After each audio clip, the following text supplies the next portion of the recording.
Welcome to Revoicing the Future, a Women of NAMM podcast. I am your host, Natalie Morrison. Just as one revoices a chord, Revoicing the Future creates a completely new perspective on the invaluable notes that make up the whole. It will uplift women's voices in the music products industry which have earned their time to be the root of the chord. Once a month, you can catch productive and valuable conversations with women working in manufacturing, retail, the nonprofit sector, music education, touring, and overall women who inspire us. Without further ado, let's get started.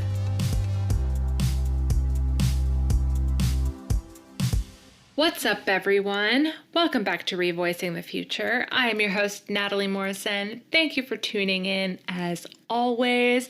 How's it going? How are you doing? I'm really excited for this month's episode, but before we dive into that, I wanted to make a couple of announcements. First, I just wanted to thank everyone for all of the support that they have given Women of NAMM and the Revoicing the Future announcement. It has truly been really, really awesome to see everyone embrace the organization and the podcast the way that they have. And it just shows the importance and the impact that we can have on our industry. And just on behalf of everyone involved, thank you. Thank you.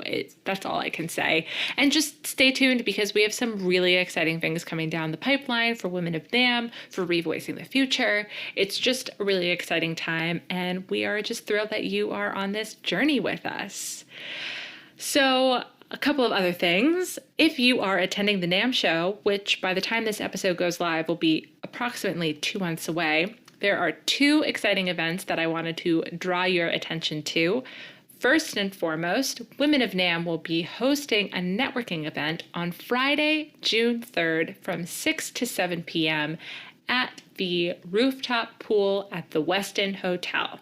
That was a mouthful. Anyway, Friday, June 3rd, 6 to 7 p.m. at the rooftop pool at the Westin Hotel. Come hang out with us. Come network, come mingle. I'm going to be meeting some people for the very first time in person who have been on the podcast, which is wild to think about. But it's been a long time coming, and I'm just so excited to finally be in person with people and not network via computer screen. So come join, come hang, come one, come all. It's going to be a grand old time, and I'm really excited. So if I'm excited, that means you should be excited. Event number 2 that I wanted to make you aware of is that Revoicing the Future will be hosting a live recording of the podcast at the NAMM show, specifically at the Harmon Truck, and I will have more details to share once I get them. But that's all I can tell you right now is that there is a live recording of the podcast happening at the NAMM show.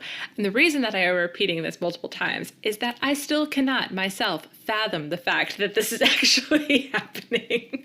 So if you want to see myself, Stephanie, and Julia live on stage interviewing some incredible women, be sure to follow Women of NAMM on social media.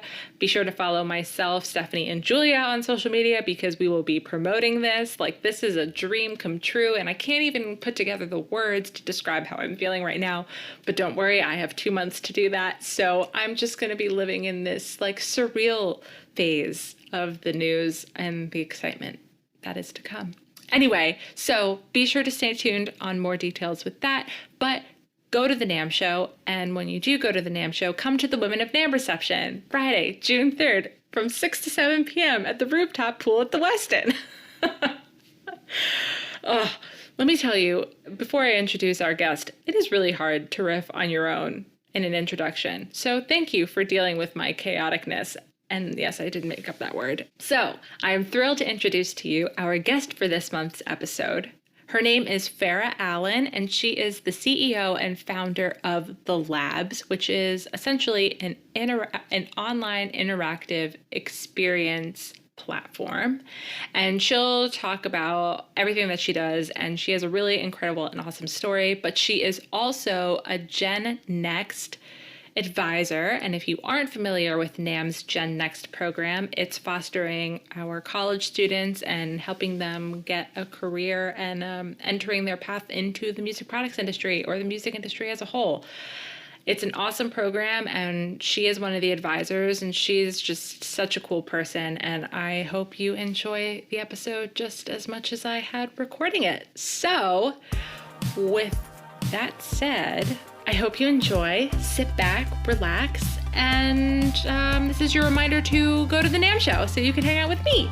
All right, talk to you later.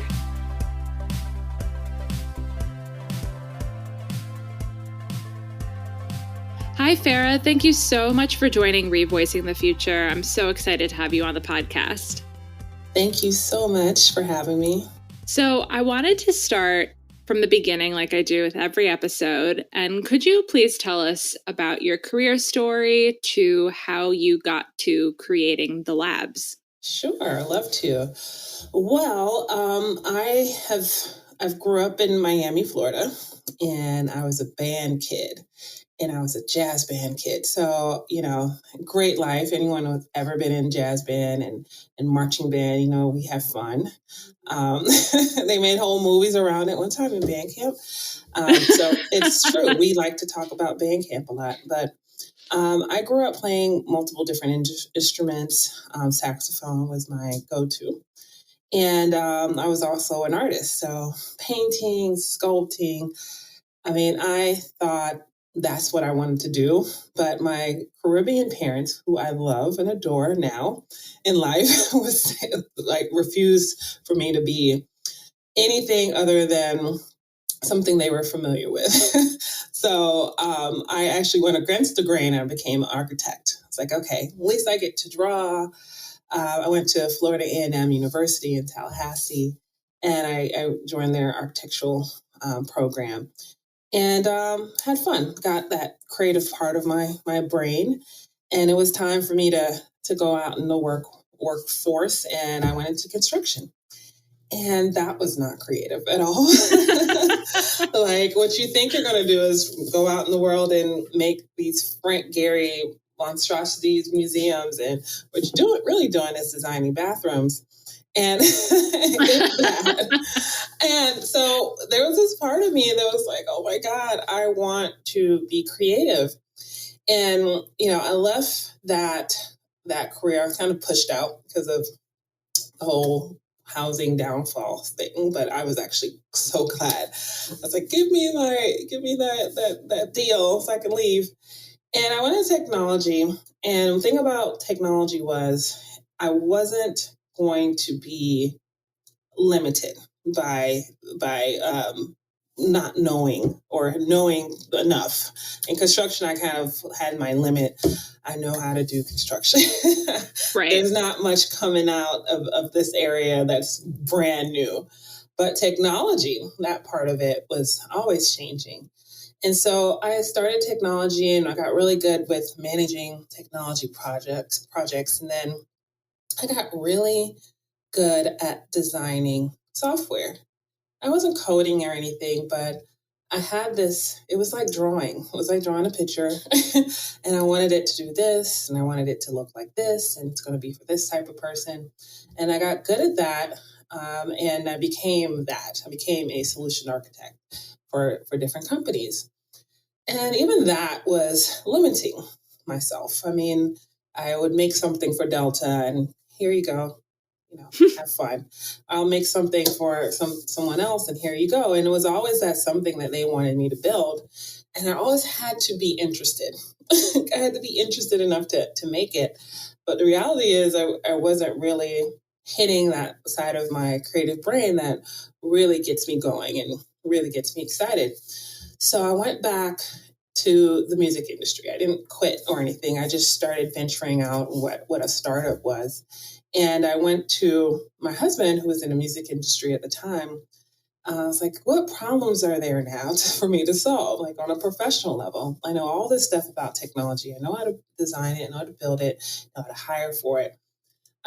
What can I help with?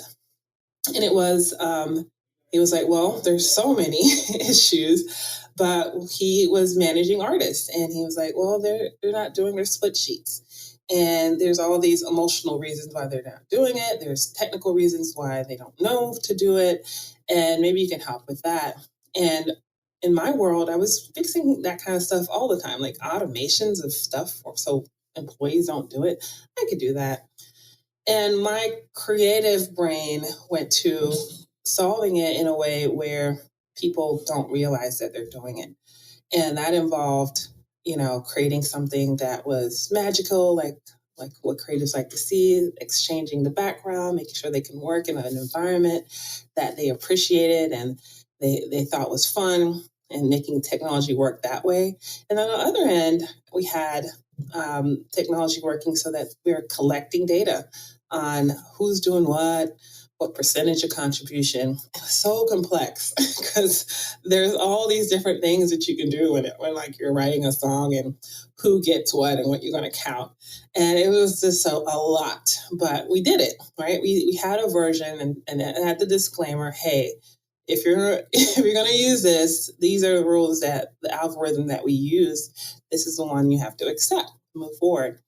And we later found that blockchain technology was really good with this, and it was, the newest thing coming out, and it was good. It was a thing. It was a good thing to do, and people were happy and grateful that we did it. The artists, at least.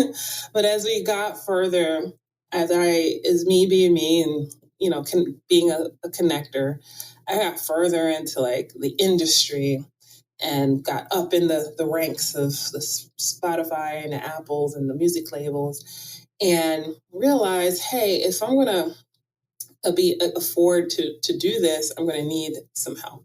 I'm going to need this mass quantity of people, or literally technology is so super expensive. You can't just do it and make money without startup capital, without like this big jump. So I tried my darnest to try to break through it, and it just, at one point I had the opportunity to pitch, and to in a pitch competition, and we had like Abigail Disney's there, and Adrian Bowen, who was her co-founder of her company, and they loved my idea, and they're like, this needs to be for what we're doing in film, television, and theater. This is something that can be really developed. And a few months later, we actually did that. And it was like, oh my God, I got Abby Disney as a client in a world that I had no knowledge about, which was film, television, but I was excited for the change, right? And it felt welcoming as well. And so as soon as we implemented like features for like, video and writing scripts, not just lyrics, the COVID hit, and it was like, okay, what do we do now? What are people going to pay for?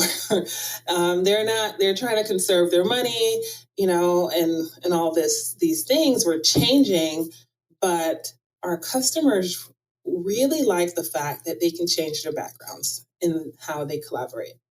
That was that one thing. And they're like, can you make this customer facing? Can I invite a bunch of people in here? Well, no. Can I have video can I like add a Zoom in here? Like, no, you can't. This thing was developing into something different that really didn't exist outside of what I was doing. If only I could have these new features. And so got to working on that. Got some funding right away. Ooh, funding came out of nowhere. It was like, folks get it. They got that business much quicker. I got funding for it immediately. And the first few people on the platform, customers, was like Robert De Niro and Wow. Netflix and Hulu premiering movies. And it was like this amazing thing that I wasn't sure was going to last, or if it were what exactly the product was going to end up being. But what it was at that time was something that you can produce content in, and buttons would appear, pages would turn automatically within in the space. You can change backgrounds. It was just super customizable for an online experience, live stream to pre-recorded video, right? You had a place that you can be super custom, can make super custom. And so the next year, like last year, we did Coming to America 2 with Amazon and working with Google. And, we realized, hey, this is here to stay. The world has changed. We are in an era of experiences, online experiences. People want to be entertained. They have a word everyone knows now, meta. Like, what is that? And how can I make that for my business? How can I sell more? How can I get more engagement around what I'm doing? It's like business words, business reasons, not just we're going to play, which is great, but how can I use it for my business? And so when we look at Labz and what we do here, we make it easier for you to create these bespoke and experiences for business use, for selling, for a gallery, for concerts, launch parties. We have an environment we made for Megan Stallion, where it's like all her brands are in one space, and she's promoting her stuff, and the different brands have their avenue, and people can come and experience the artist's world, but it's on web and mobile. So that's are like really cool. Yeah, these are concepts where, hey, it's about music, right? It's about the main thing, but it's also about selling real estate to something that's unique. So we're selling real estate to Cash App. You want to be a sponsor? Well, we have more than just your logo. You have a space that's not in VR, but looks like VR within a world that people are consistently wanting to be a part of. So when you talk about, let's say, like a Netflix premiere party or whatever, is that for like people that Netflix invites to come into this world? Like, it's not like me, some random consumer, can like click on this link and I'll end up in this new universe that you created. Yes. It was for people Netflix invites into the world. Gotcha. So we had an event that was like a film festival, and individual studios presented content. So each one of them had their own little world of our movie. Netflix, our movie. Hulu, our movie. We had our own world. It has our own branding. And so that's how, everyone from that who purchased a ticket got to go into their world. But like Amazon, they have curated list of VIPs that they invite online to an online experience where it's cool. It has like photo booths. It has like a whole party online that they've only invited but like maybe 100 or up to like 500 people to premiere a piece of content. So that's amazing. I also love your journey of, you have this passion of creativity, like you grew up participating in music, you have this artistic side to you. You went a different path that still kept that creative side to you, but you kept pushing yourself further and further to tap into that creative side of your brain that you knew you wanted. So I find that really, really fascinating that you like really never gave up on what you wanted. Yeah, thank you. When you say it out loud, it sounds like a phenomenal time I had, but it was a journey into myself and, a couple of spirit walks and telling the story and realizing, I did come back full circle, So it has been a journey, but I think at the end of the day, I wanted to be fulfilled in what I was doing, and the way that I was doing it in corporate America, what I was doing, I always felt slighted by not putting all of me into it. Like, there's so much more I can be doing, but no one's asking me to do it because it's not my job. Right. So I needed to find a job or a career that allowed me to think on all these little parts of my brain.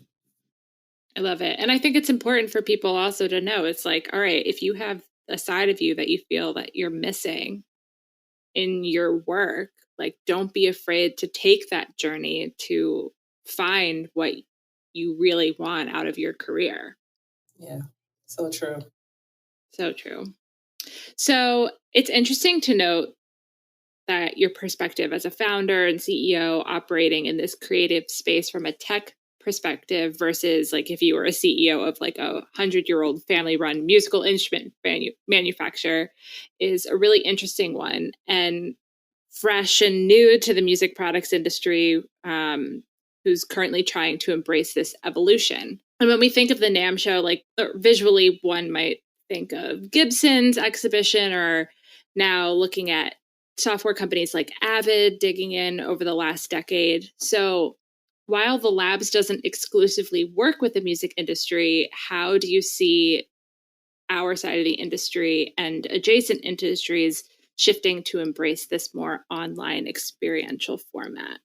Oh, I have tons of ways. I have tons of ways. So I do have one of my board members is very heavy into NAMM. I won't name him because I didn't get permission, but we've talked about this. One experience through you can experience products online, right? Right. There's websites, but you can hit more senses, audio, visual, moods. You can hit a lot more of those senses when you have an experience.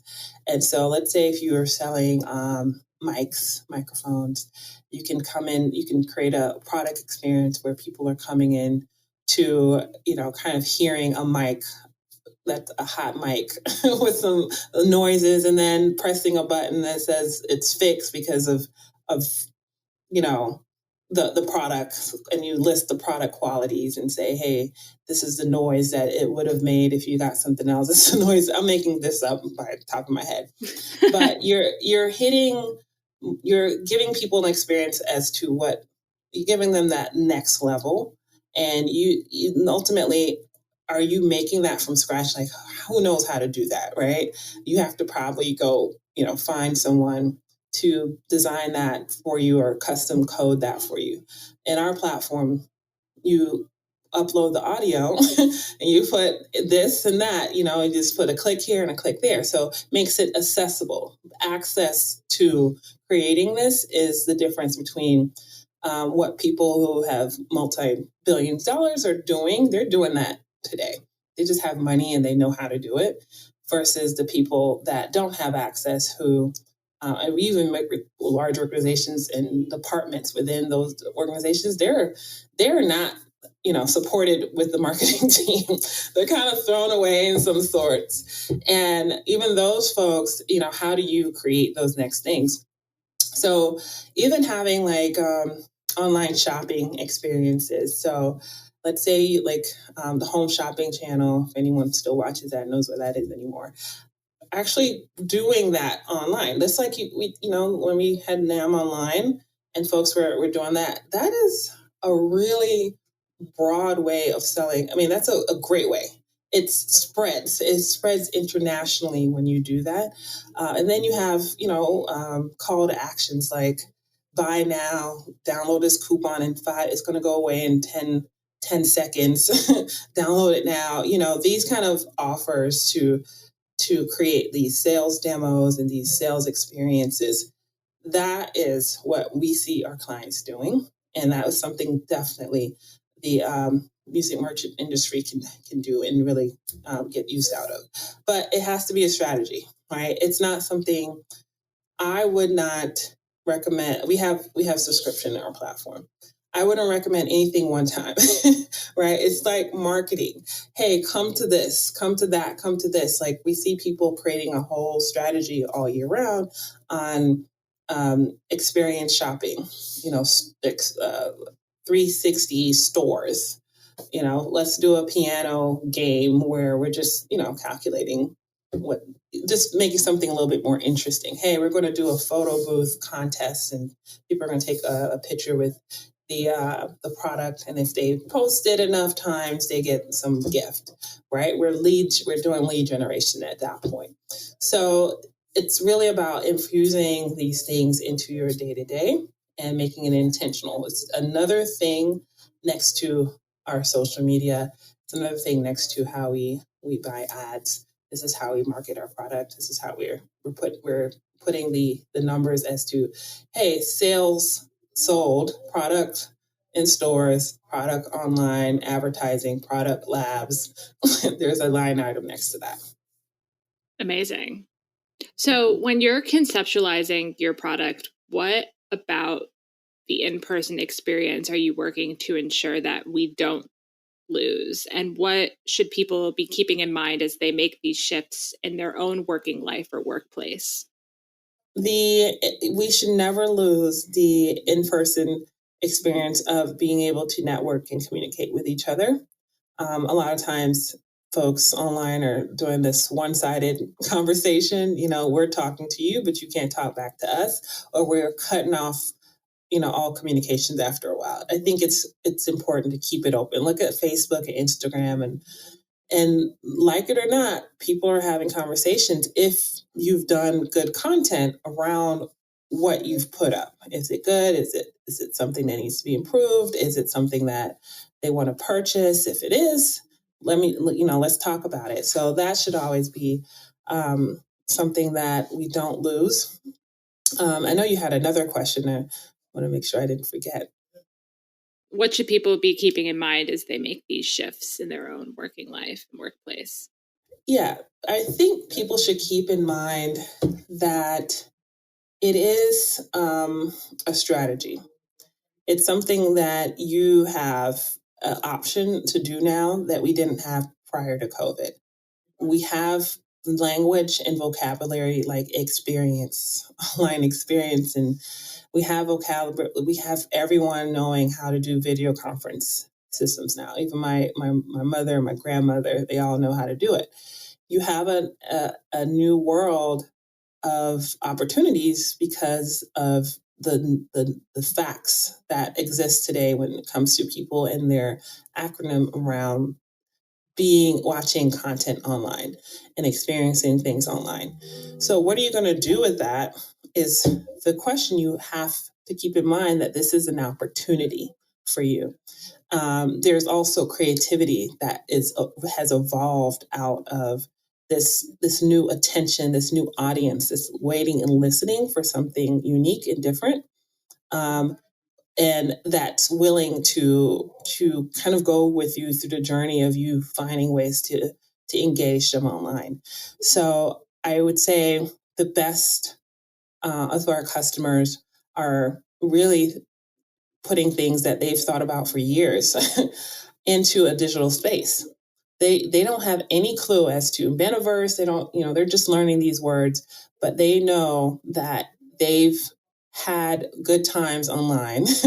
They've had boring times online, and they're trying to capture the good time, and they're trying to make that good time better. So if you can find that formula, if you can kind of put your scenarios together as to what may work for your customer, listen, come find me, because we can design something that works for your business every day.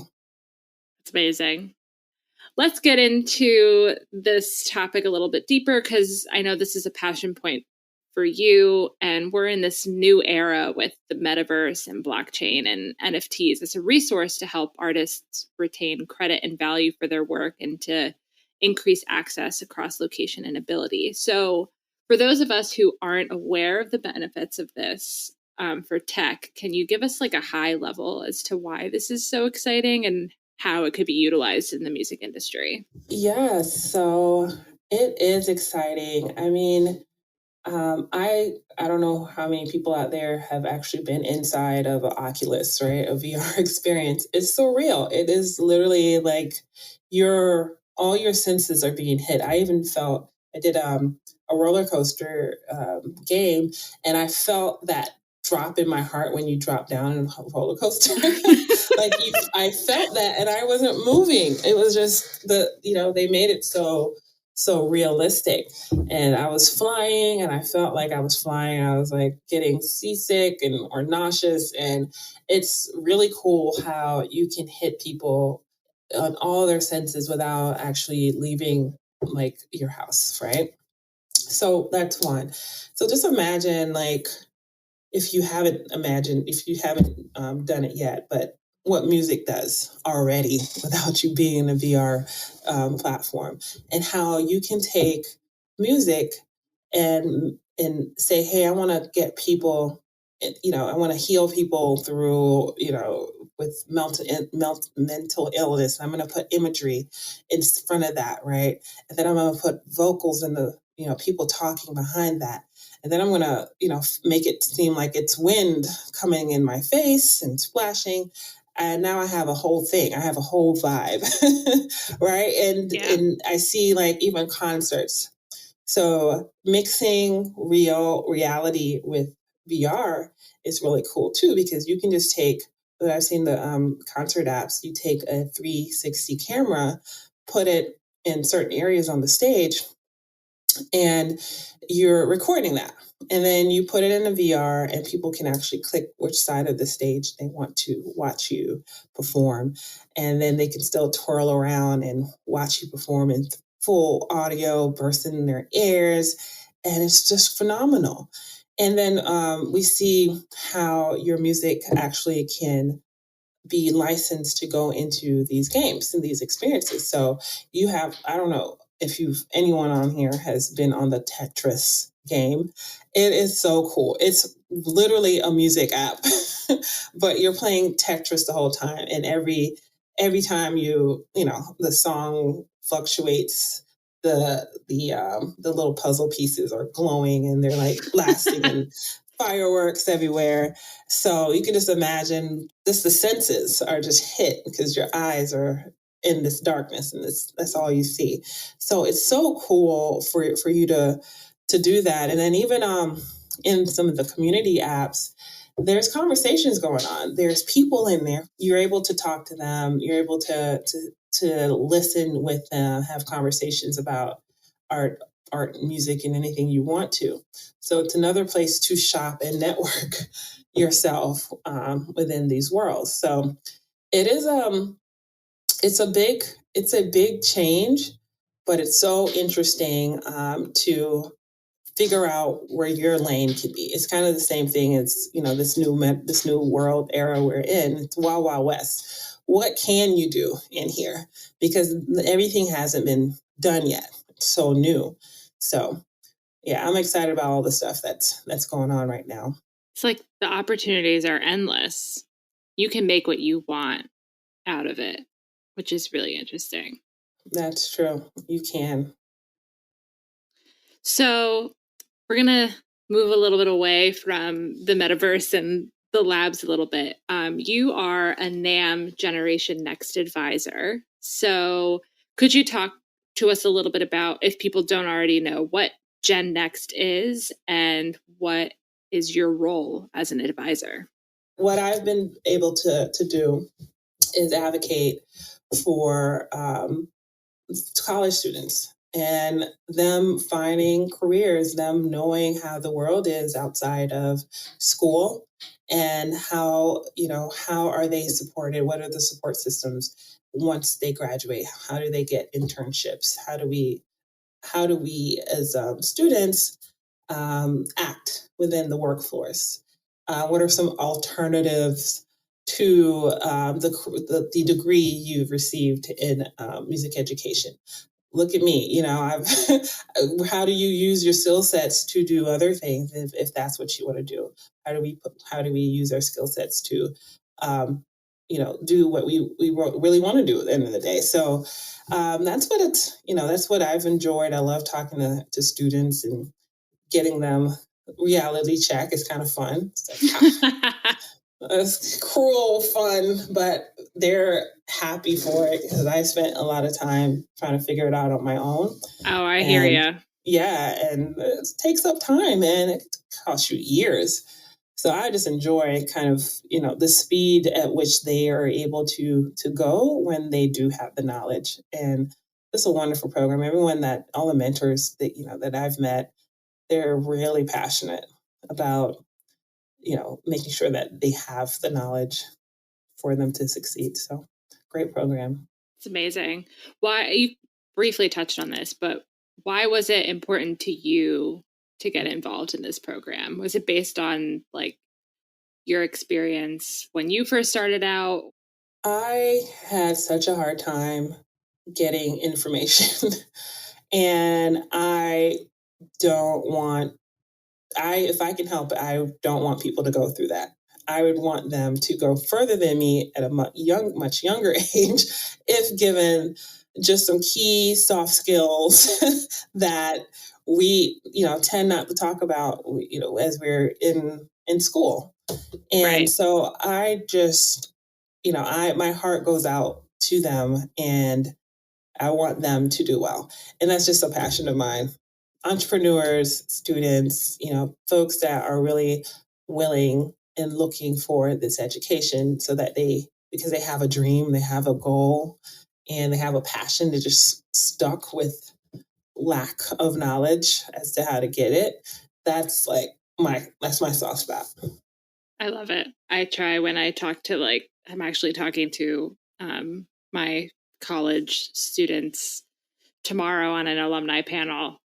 And I'm very vocal about the fact that it's hard after graduation and they do not tell you how hard it actually is.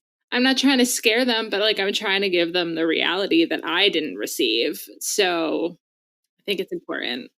I think I didn't learn how to network until I was well in my adult stage. Oh my gosh.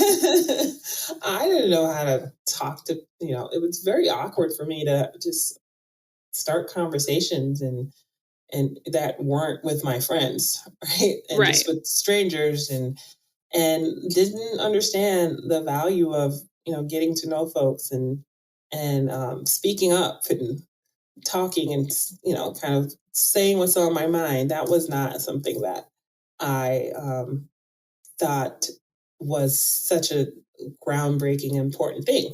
I'm just shy, I'm just me. So you either like me or you don't like me, and that's still true. But if you want to get to a goal, let's say if you have a goal and you need to get somewhere, you really have to kind of learn these soft skills in order for you to reach there. And so, when you're young and that's I'm just me, man. I'm just trying to be me. I don't care about the man. I don't know if people still talk about it. I'm so old. So the man is trying to get me, I think that's even beyond my age. The man, you're trying to get me. And I'm like, no, the man's not trying to get you. We're just trying to tell you how the world works and how you can show yourself in the world, but you got to know how it works in order for you to show up in it. So let's start there. How does the world work? So you've worked obviously with artists and you're also in the software and technology space. So I'm curious, what's your experience been as a woman and also a woman of color? Are there unique aspects to having these identities in the business that you work in that you didn't experience in other industries? And what have you found that's universal? Oh, it's a good one. Oh, we're going deep. We're going deep. Let's go. All right. Well, there is a reason why we're out here fighting for as women, as minorities, and it's a reason, and I grew up in a very diverse place, Miami, Florida. We had a little bit of everybody from all over the world that lives there. And I did not understand racism the way other folks understood it. It would be hard for me to catch it because I wasn't used to it. And when I started to kind of out of the comfort zone of a corporate job that I got, I was in construction, I dealt with stuff, but it was still, I was in the comfort zone of a place, an employer that's telling me what to do. And though I might have missed out on opportunities for whatever reason, which probably because I was probably going to be the only person in the company to ever have done it, I still, it was never just in your face. And until I became an entrepreneur and I had to ask for things that had the courage to ask for things like really big sums of money, really big partnerships. And one, it was a part of me that was growing into the role, didn't know how I was going to be received, especially in the music industry. And when I went into rooms, especially the big rooms, I was the only one.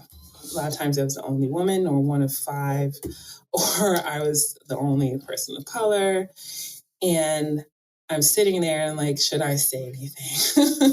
That was me a lot of times. Like, should I say anything? And I was like, well, you can't miss me.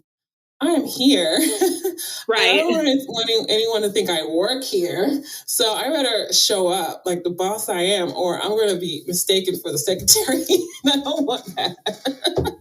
Yes. So I have to show up and talk. And I had to like take all of my energy and, push my shyness aside and say what I had to say. I had actually thoughts and ideas and a company I've built.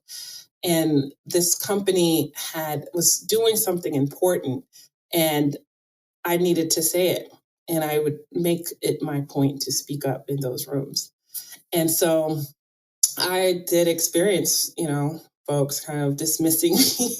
It was never abrupt. They weren't like cursing me out or calling me names. It was more like just lack of opportunity, lack of folks talking to me or just underestimating me. I remember one time I was, it wasn't particularly a music industry, but it was like this investment group, stereotypical white guys in investment group. And they asked me if my husband was helping me. And I was like, no, why would he? It was confused. Like, he's not a part of this. Like, what are you talking about? And then I have, one of my investors, he's a very popular CEO of a company, very, very large company.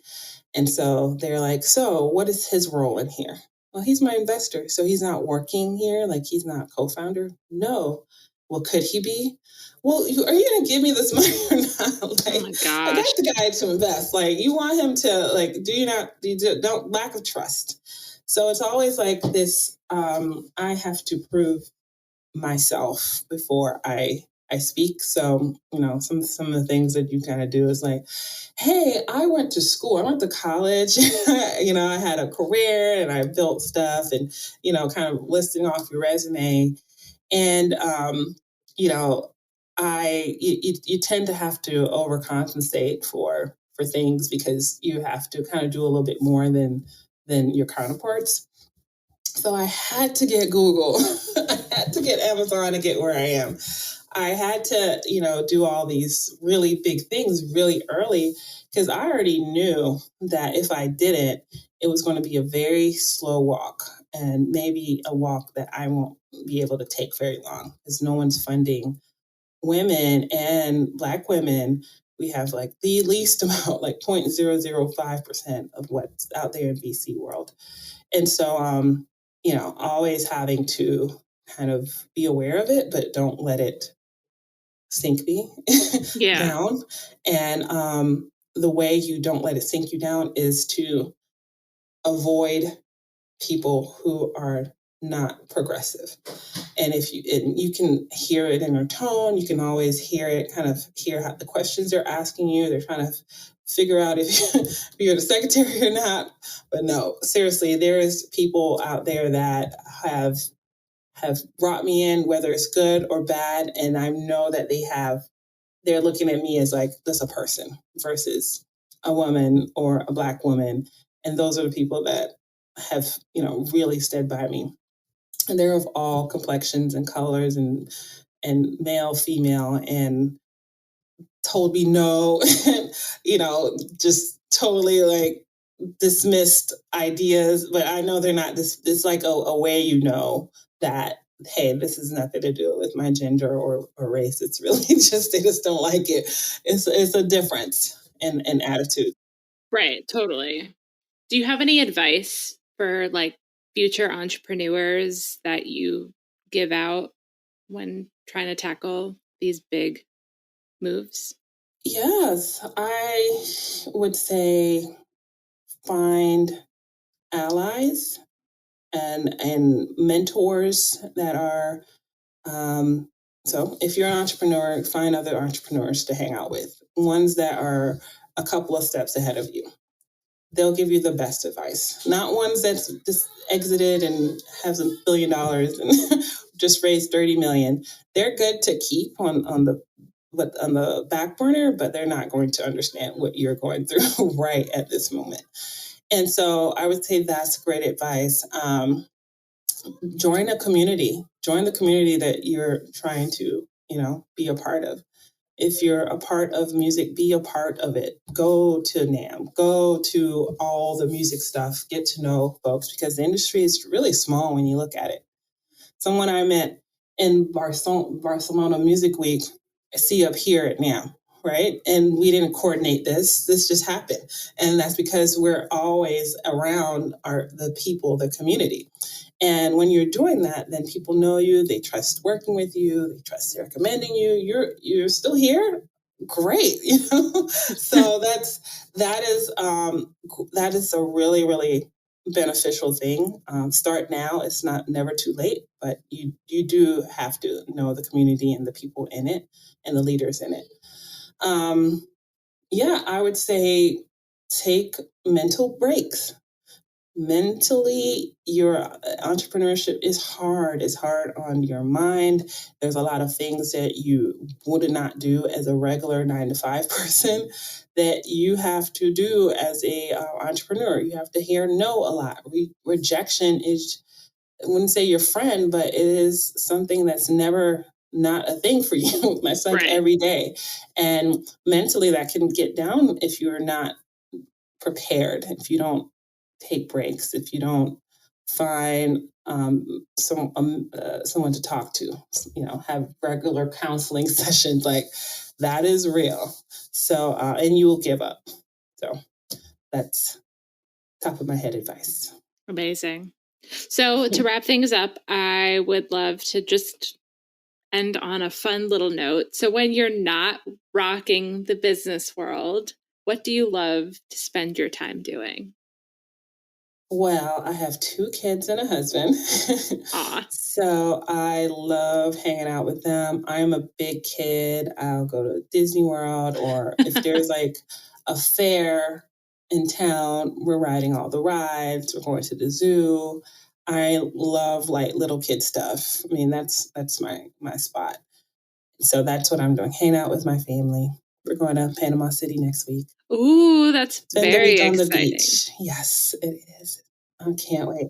Farah, thank you so much for joining me today. I loved our conversation, and I'm really excited to see how technology influences our industry. And I thank you for your wisdom and your knowledge and sharing your story.